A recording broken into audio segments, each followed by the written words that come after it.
സംസ്ഥാനത്തിന്റെ പുതിയ പോലീസ് മേധാവിയുടെ നിയമനത്തിൽ അനിശ്ചിതത്വം തുടരുന്നു. തിങ്കളാഴ്ച ചേരുന്ന മന്ത്രിസഭാ യോഗം UPSC അംഗീകരിച്ച പട്ടികയിൽ നിന്ന് ഒരാളെ തീരുമാനിക്കും.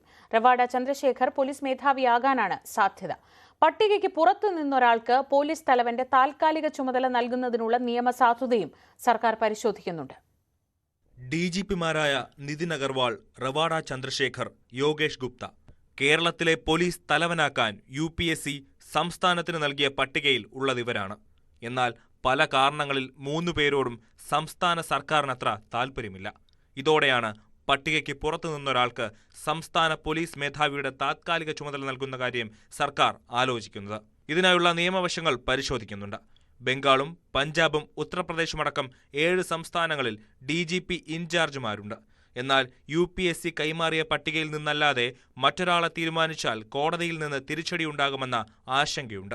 നിയമത്തിന്റെ നൂലാമാലകൾ സംസ്ഥാന സർക്കാരിനും അറിയാം.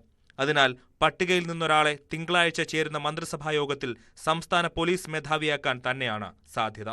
ന്യൂസ് 18 തിരുവനന്തപുരം.